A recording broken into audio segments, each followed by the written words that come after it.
Good morning. It is Thursday. I really had to think about that one there, but it's Thursday all day today.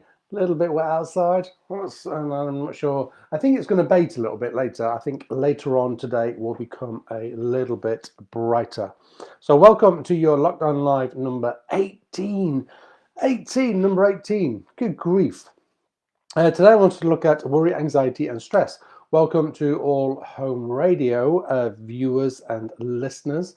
Uh, if you're watching this, you've dipped out of listening to Matt Colburn for 8 minutes.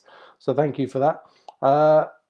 Anybody that's not listening to home radio, you can catch home radio on DAB digital radio and homeradio.co.uk. You can tune in there, or you can enable your Alexa. Thank you for those people that are tuning in. So I wanted to look at worry, anxiety and stress. Why? Because there's an awful lot of worry, anxiety and stress around, isn't there? Aren't we all just feeling this a little bit at the moment?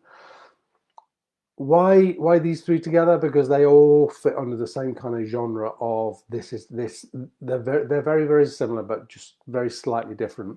Let's start with worry. The only thing that I really want to say to you about worry is, if we're worried about something that we can't change, then why are we worried about it? Because literally we can't change it.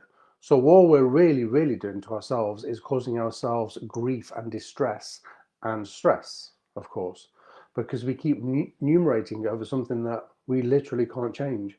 So I don't know, an example might be it's raining today, so I might get really stressed that I wanted to go out and go for a really long walk this morning, and it's raining, so that's going to hamper my ability to do that. It's not going to stop me because I could use an umbrella or a big coat, but that's going to really that could stress me out. But I can't change the rain, so I urge you that if you're worried about something that you literally can't change, then please leave it alone and don't worry about it. Just pass it by as something that you can't alter. So therefore, you're going to remove it from your head. Anxiety, a lot of anxiety around, has been for the last year. Anxiety in general in the population seems to be going up. Here's the really interesting thing about anxiety is, anxiety is a signal from our fight or flight system that something isn't quite right in our world and it wants to warn us. So we start to feel a little bit anxious. Our fight or flight system is then triggered. Interestingly, with that, animals in the animal kingdom have exactly the same responses. So a zebra out in the African plains, if there is African plains, I'm assuming there is, will go through the same level of anxiety if it sees a tiger or if it gets some sort of threat. What happens with those animals is they get triggered. The same fight or flight system gets kind of put into action, where the blood is taken away from the stomach because we don't need to digest, and it's put into the limbs because we're going to get ready to run. Heart rate increases because we're going to get ready to run.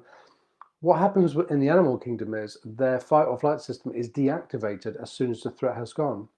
What we've done as humans, because we have this very sophisticated thinking system here in our heads, we now overthink it and we can now get stuck in a place of anxiety or semi-anxiety. I sometimes, if I'm working with people, I do this like scale. I'll say to them on a scale of 1 to 10, where is your anxiety? Where does it hover mostly? What's your average? And quite often they will say it's like a 5 or a 6. And actually what we want it to be is a 1 or a 2, because then we are much calmer. Okay. The other one to talk about is stress. Stress is caused by too much anxiety and too much worry. It can be chronic stress if we're worried about stuff constantly. Worry affects anxiety and stress, and that's why they all come into the same genre. So what do we do? What do we do about them? This is a really quick video, this one on such topics that are so big. The first thing I want to talk to you about is stimulants. If you are feeling stressed or anxious, or you're worried about stuff, then please stay away from stuff that is stimulating you. So stimulants are things like alcohol, caffeine. Too much sugar can stimulate the mind.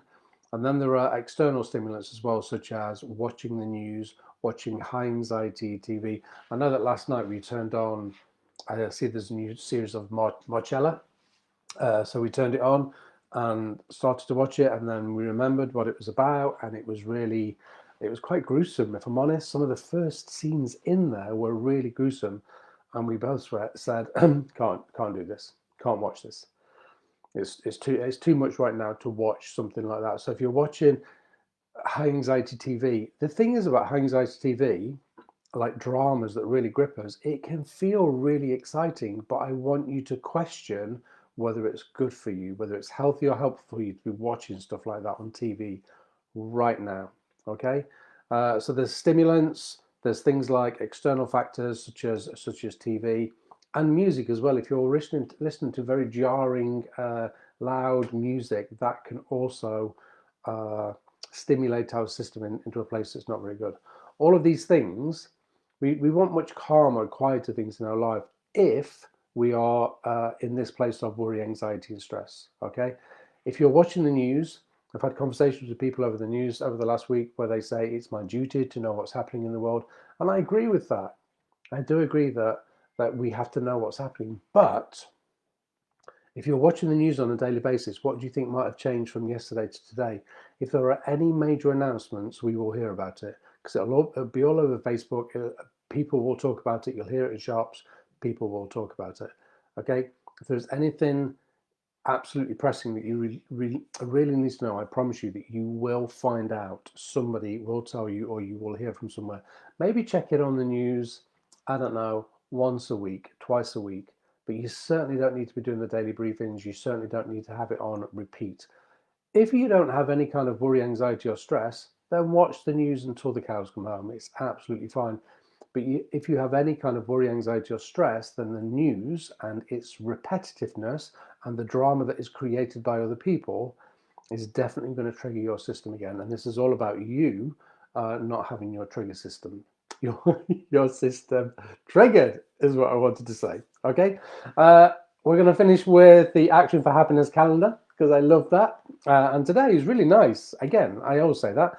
Ask someone else about things that they've enjoyed doing recently. So what have you done recently that you've really enjoyed? When we do that, we are sparking little pops of joy in other people. And also, it's a really nice question for us to ask of other people. How lovely is that, to just for somebody to say to you, what have you enjoyed doing recently? I know it's hard, and you know, the Action for Happiness calendar wasn't written with a pandemic in mind, but there has to be something that we might have enjoyed. I watched a program last night on TV that just a silly drama type thing that made us laugh. I enjoyed that. Do you know what I mean? So there's always things that we can enjoy. No, we're not enjoying going on holiday and going for trips and going away for the weekend and going to see shows and concerts and all that. We're not doing that at the minute, but there are little things that we focus on that we still have. Okay, I will be back tomorrow morning, which is Friday, I believe, because Friday follows Thursday. I will be back tomorrow to talk about anger, because again, there's a lot of anger and frustration around. So we're going to do that tomorrow. And then on Saturday, we're going to look at self-compassion. Just a little pop-it on self-compassion. I wish you an absolutely wonderful, amazing day. I'm sorry it's so wet. If I could turn it off, I would. And if I could pull out the sunshine, I would. But please, please, still try and get out there and still try and walk. Okay? Even with a big umbrella and a big hood, just getting out in the fresh air will make you feel a lot better than sitting inside and looking at the rain all day. Okay? I promise you. All right? Love and peace to everybody. Don't forget, you can share these videos with people that you think might benefit from them. We are here every day on Go Through Therapy's page and Home Radio's page, Tuesday to Saturday. Okay? Take care. Love and peace. Bye-bye.